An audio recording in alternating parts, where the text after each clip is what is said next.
August 12, 1676. The Connecticut River Valley.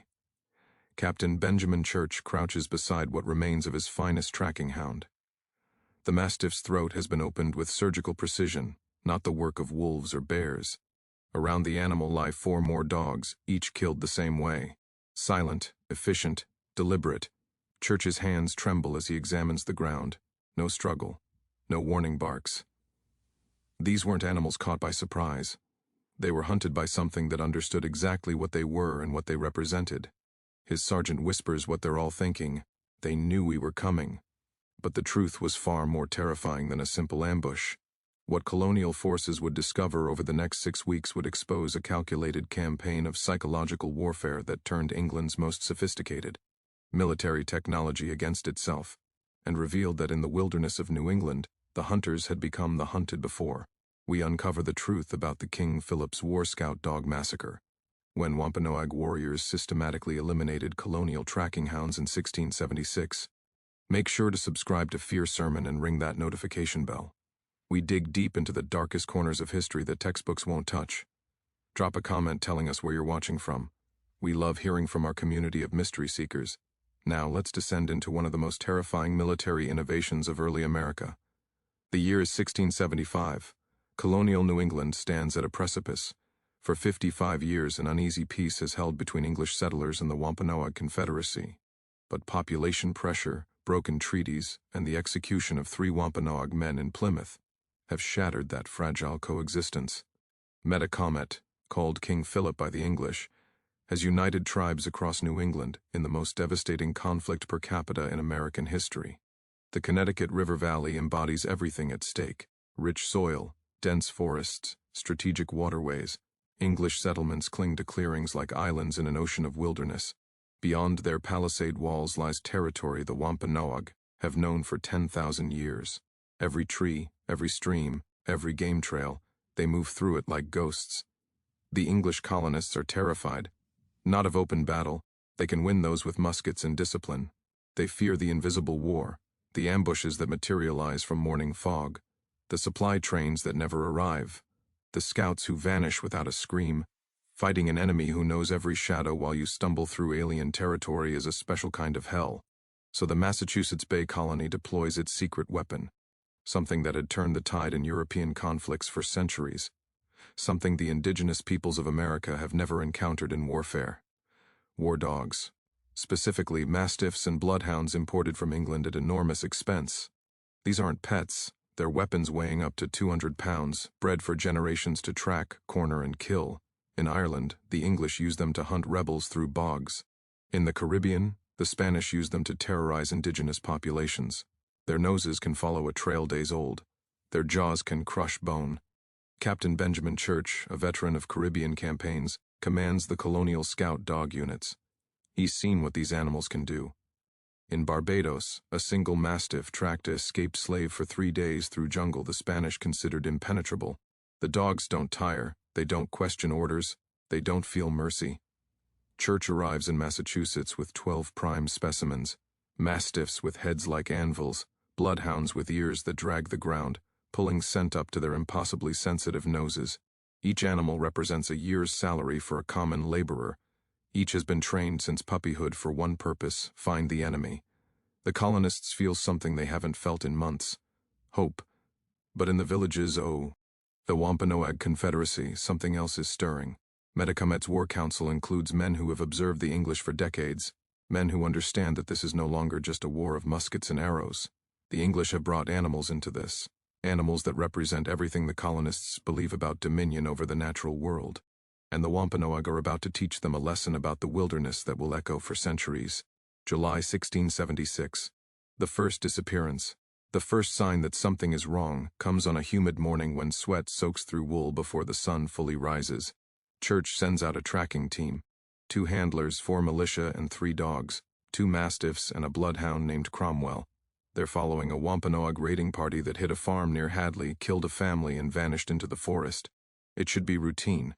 The dogs picked up the scent immediately, pulling so hard the handlers struggle to hold the leads.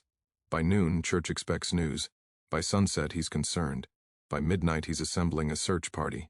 They find the handlers and militia at dawn. alive, unharmed, sitting in a clearing with their muskets across their laps, staring at nothing. Private Thomas Eames can barely speak. When he finally does, his voice cracks like a boy's. The dogs went quiet. Here's what he reports to church. They were tracking normally, the dogs baying and pulling. Then suddenly all three animals stopped. Not gradually, like someone snuffed a candle. They stood rigid, noses in the air, trembling.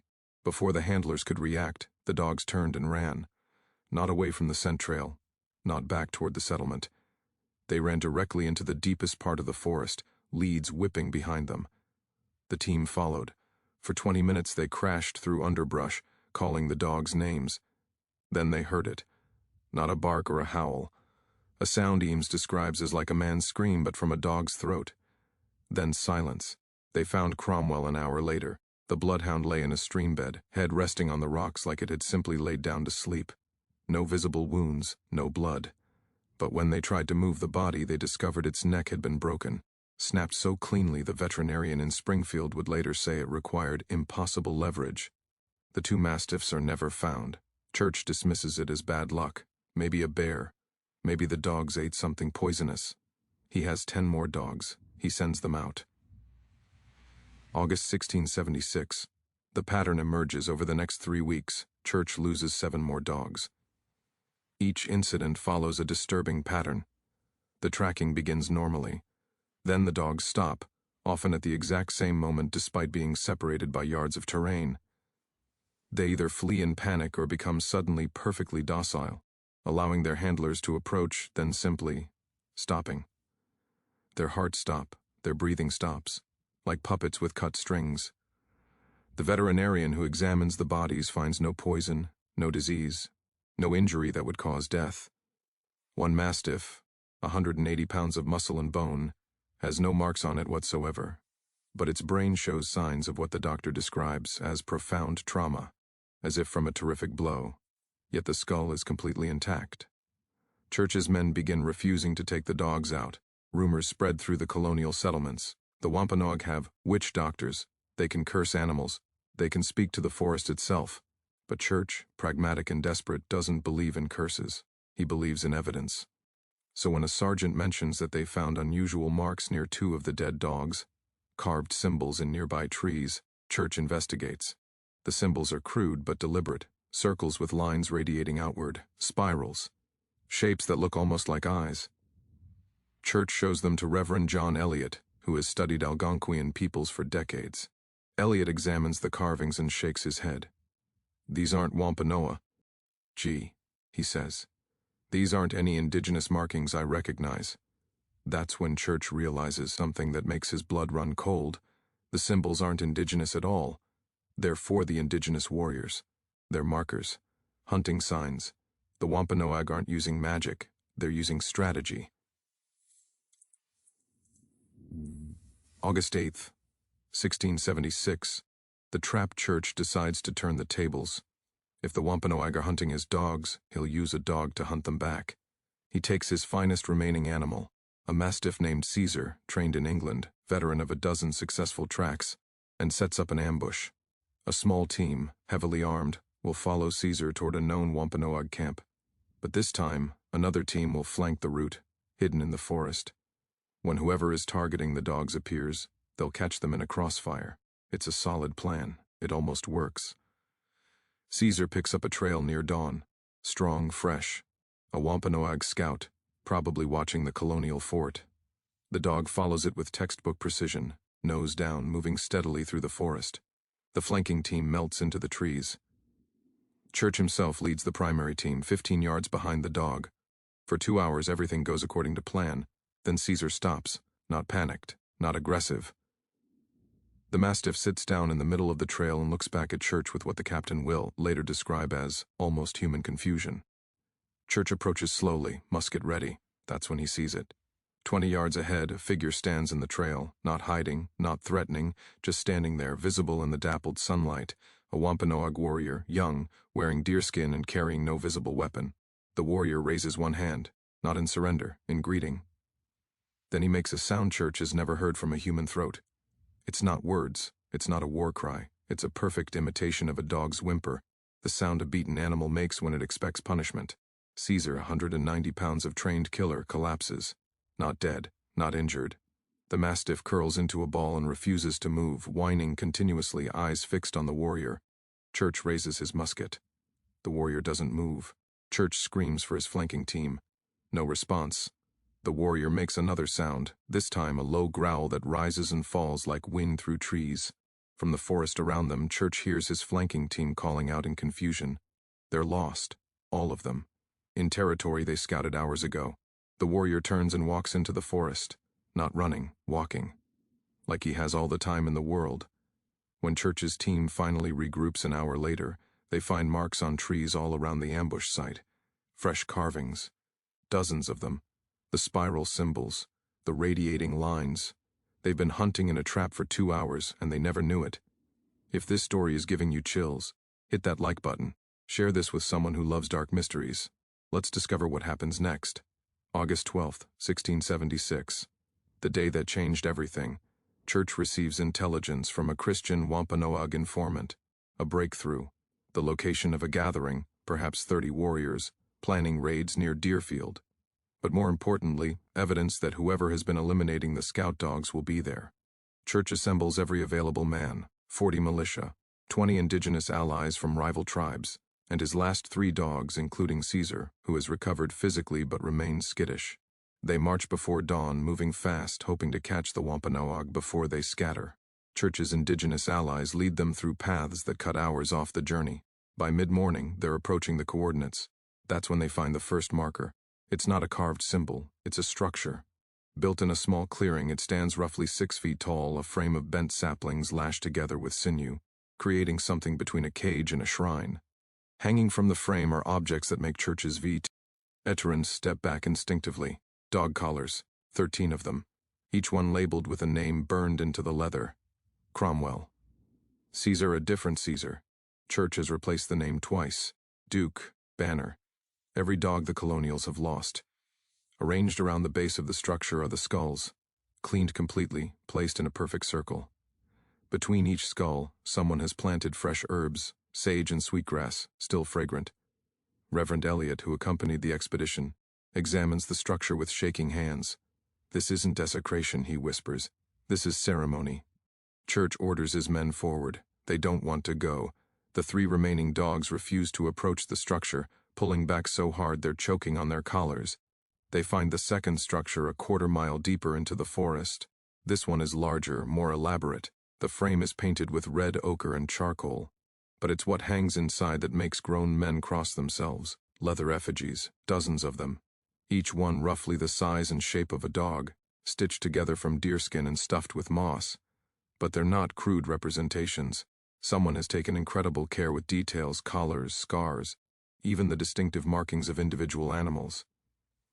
Church recognizes representations of dogs he lost months ago. Each effigy has been pierced through the throat with a sharpened bone. Church's indigenous allies refuse to go further. One of them, a Pequot scout named Uncas, explains in broken English, "This is war magic, not Wampanoag, older, from before." But Church pushes on. He has 40 armed men. He has surprise. He will end this today. The third structure sits in a natural amphitheater where ancient hemlocks create a cathedral of shadows. This one towers 15 feet high. A massive construction that must have taken weeks to build. The frame is wrapped in fresh deerskins, and from every joint hang more offerings, feathers, stones, bones carved with intricate patterns. At the base of this structure, they find the bodies of the dogs they never recovered. 8 mastiffs and bloodhounds, arranged in a circle, heads pointed inward. They've been there for weeks, yet there's no smell of decay. The bodies are perfectly preserved, as if sleeping. Church's sergeant vomits.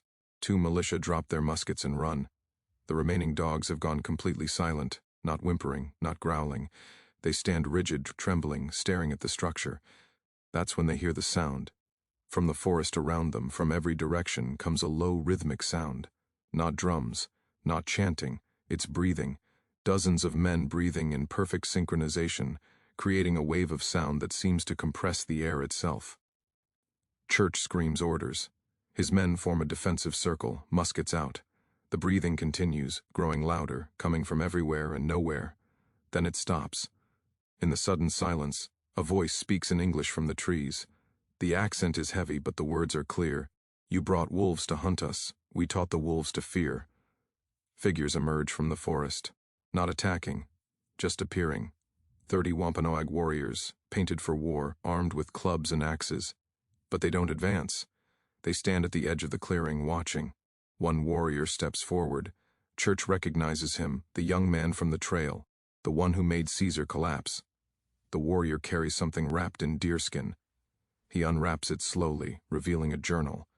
Church recognizes it immediately, his own operational notes, stolen from his tent 3 weeks ago. The warrior opens to a page and reads haltingly, "The dogs are our advantage. Indigenous fighters cannot hide from them. We will track every war party, every camp, every leader. We will hunt them to extinction." He closes the journal. "You wrote this. You brought animals to make war on people, to track women and children, to hunt us like deer." The warrior gestures at the structures. "So we learned, You watched your dogs. We learned their signs, their sounds, their fears. We learned what they are beneath the training. Just animals. Animals you made into weapons." He tosses the journal at Church's feet. "We broke your weapons, not with magic, with understanding. We spoke to them in the language under the language. We showed them what they truly are, not wolves but dogs, not hunters but the hunted." Church raises his musket, but his hands shake too badly to aim. Around him, his men are backing away, not from the Wampanoag warriors, but from the realization of what they're facing. This isn't supernatural. This is something far more terrifying, perfect psychological warfare waged by people who understand the wilderness and the animals in it, in ways the colonists never could. The warrior makes a final gesture, and the Wampanoag fade back into the forest. Not running, not hurrying, just dissolving into the shadows like smoke. Church's expedition stumbles back to the settlement. Of the 3 dogs they brought, 2 die within days despite showing no injury. Caesar, the survivor, never tracks again. He spends his remaining years cowering in corners, flinching at shadows. Church orders the structures destroyed, but the men who volunteer for the task refuse to go back. The structures remain standing until winter storms finally bring them down. The aftermath of the Scout Dog Massacre, as it becomes known in private military correspondence, reveals a systematic campaign that military historians would not fully appreciate for another 200 years. Church's operational reports, declassified in the 19th century, document what happens when you lose intelligence superiority in wilderness warfare. After August 1676, colonial forces in the Connecticut River Valley effectively go blind. Without working dogs, they cannot track raiding parties. Without the ability to track, they cannot prevent ambushes. Without preventing ambushes, they cannot protect settlements. The casualty rate among colonial militia doubles in September 1676. Not because the Wampanoag have better weapons or more warriors, because they have better intelligence. They know where the colonial forces are. The colonials no longer know where they are. Church attempts to import replacement dogs from Boston and New York. None perform effectively. Whether through reputation, scent markers left by the Wampanoag, or something else, the new animals prove unreliable. Handlers report dogs refusing to enter certain forests, circling endlessly in areas where previous dogs disappeared, or simply sitting down and howling at locations with no visible threats. By October 1676, the English Colonial Military Command quietly abandons the Scout Dog program in New England. The cost in animals and handler morale is unsustainable. The official records cite unsuitable terrain and animal disease. Private correspondence tells a different story. Lieutenant James Richardson writes to his brother in Boston, "The natives have achieved what no European enemy has managed. They have turned our own weapons against us through understanding rather than capture. They did not steal our dogs. They did not poison them. They convinced them somehow that the forest itself was the enemy." The Wampanoag warrior who confronted Church is never identified by name, but multiple sources reference a dog speaker or hunter of hunters who advised Metacomet's forces on counter-tracking operations. Later Wampanoag oral histories, recorded in the 1800s, describe specialized scouts who studied colonial military practices, including animal handling, and developed specific countermeasures. These weren't shamans or mystics. They were intelligence operatives who recognized that psychological warfare could be as effective as physical combat. The methods they used become clearer through analysis of the structures Church discovered. Modern anthropologists identify the frameworks as hunting shrines, traditional constructions use, by Algonquian peoples to honor prey animals and ensure successful hunts. But the Wampanoag adapted them for a new purpose, breaking the psychological conditioning of war dogs. The key was understanding what the dogs were beneath their training, predators who rely on confidence and familiar territory, by creating a forest environment saturated with fear markers, scent trails laced with crushed herbs that triggered anxiety responses, ultrasonic noises from special whistles that caused distress, visual symbols that handlers would react to with tension that the dogs would sense. The Wampanoag transformed familiar terrain into hostile territory in the dog's perception. But the most effective tactic was simpler and more profound. They stopped being prey. War dogs are trained to pursue fleeing targets. The Wampanoag warriors stopped fleeing. They stood still. They approached calmly. They used vocal techniques, low-frequency sounds, specific patterns of breathing that triggered appeasement behaviors in canines. Any dog trainer today would recognize these methods. The Wampanoag simply discovered them through observation and experimentation 350 years ago. The colonial response evolved over the following months. Unable to use dogs, churches' forces adapted indigenous tracking methods, learning to read broken branches, disturbed leaves, game trail patterns. Ironically, the loss of their technological advantage forced the colonists to develop skills the Wampanoag had used for millennia. By December 1676, the broader war begins turning against Metacomet's coalition, not through superior tracking, but through attrition, disease, and political fracturing. The Wampanoag leader is killed in August 1676, shot by a Christian Wampanoag fighting for the colonists. His body is quartered and his head displayed on a pike in Plymouth for 25 years. But the Scout Dog Massacre leaves a lasting mark on military doctrine. Colonial forces in King William's War 1688–1697 used dogs sparingly and never as primary tracking tools in indigenous territories.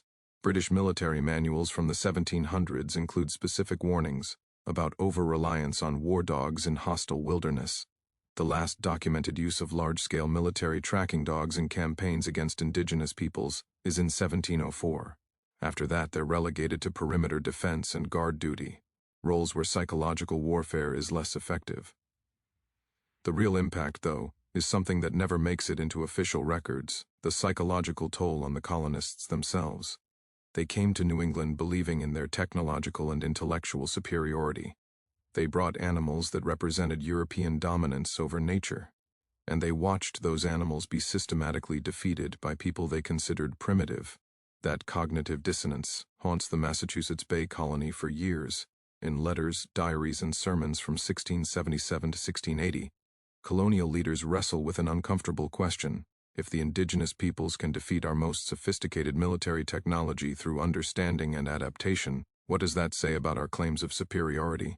Reverend Increase Mather addresses it in a 1677 sermon. The Lord has shown us that dominion over the beasts is not dominion over the land. We brought mastiffs thinking we had brought mastery. We learned humility instead.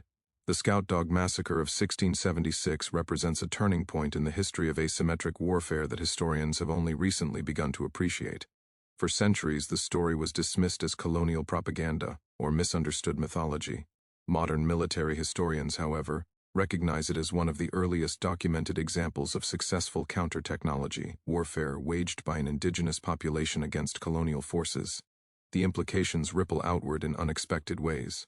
First, it fundamentally changes how the English colonists approach warfare in North America. Before 1676 Colonial, military doctrine assumes technological superiority will prevail. Better weapons, better tactics, better tools. The Scout Dog Massacre proves that technology without adaptability is vulnerability. Superior tools become liabilities when your enemy understands them better than you do. This lesson resurfaces throughout American military history. In the Revolutionary War, British forces struggle against guerrilla tactics precisely because they rely too heavily on conventional European warfare. In Vietnam, American technological superiority proves insufficient against an enemy who understands the terrain. The pattern repeats: advanced technology meets indigenous knowledge, and knowledge wins. Second, the incident reveals something profound about the Wampanoag Confederacy that challenges traditional colonial narratives. These weren't primitive people overwhelmed by European advancement. They were sophisticated military strategists capable of analyzing enemy capabilities, identifying vulnerabilities, and developing effective countermeasures. The warriors who eliminated the scout dogs didn't use magic or supernatural powers. They used observation, experimentation, and applied knowledge. scientific method by another name. They studied the dog's behavior, identified their psychological triggers, and exploited them systematically. That's not mysticism. Even then, many dismissed it as exaggeration or myth. How could indigenous warriors, armed with Stone Age technology, systematically defeat sophisticated European military equipment? The answer, uncomfortable for colonial narratives, is that they were neither Stone Age nor unsophisticated. The Wampanoag Confederacy included multiple tribes with complex political systems, extensive trade networks, and sophisticated knowledge bases developed over millennia. When faced with a new threat, they applied systematic analysis and developed effective countermeasures. That shouldn't be surprising, but it contradicts the narrative of inevitable European technological dominance that justified colonization, acknowledging that indigenous peoples could outthink, outmaneuver, and outfight colonial forces challenges fundamental assumptions about conquest and superiority. Today, the Scout Dog Massacre is studied at the U.S. Army Command and General Staff College as an early example of effective counter-technology warfare. Military planners analyze how the Wampanoag identified the dogs as a critical vulnerability, developed targeted countermeasures, and executed a campaign that neutralized a key colonial advantage. The incident also appears in modern discussions of intelligence warfare and psychological operations. The way Wampanoag warriors managed to turn colonial tracking dogs from assets into liabilities, without directly confronting superior firepower, demonstrates principles still relevant in 21st century conflicts. But beyond military analysis, the Scout Dog Massacre matters because it represents a hidden chapter in the story of King Philip's War. The traditional narrative focuses on battles, raids, and eventual colonial victory. It rarely mentions the sophisticated resistance strategies that indigenous peoples employed, or the ways they successfully countered colonial technological advantages. The structures Church discovered in the forest weren't primitive superstition.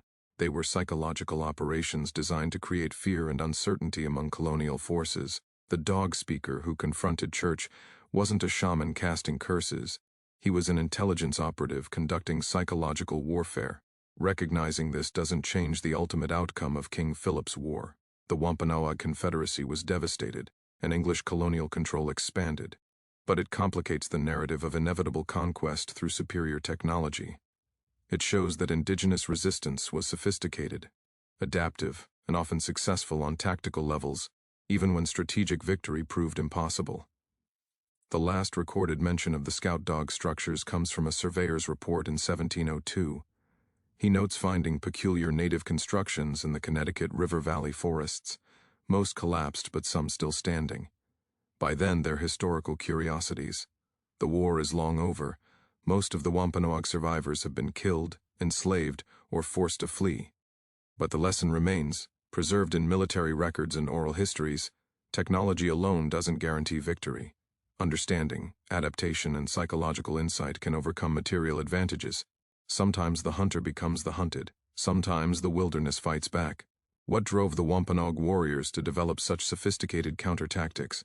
Was it desperation, strategic brilliance, an understanding of the natural world that colonists had lost in their pursuit of technological dominance? Leave your theories in the comments below. Do you think the Scout Dog Massacre changed the course of King Philip's War? Could the Wampanoag have achieved different outcomes if they'd had more time to develop and deploy these psychological warfare techniques? This is one of hundreds of lost chapters in American history, stories that challenge our assumptions about conquest, technology, and indigenous peoples.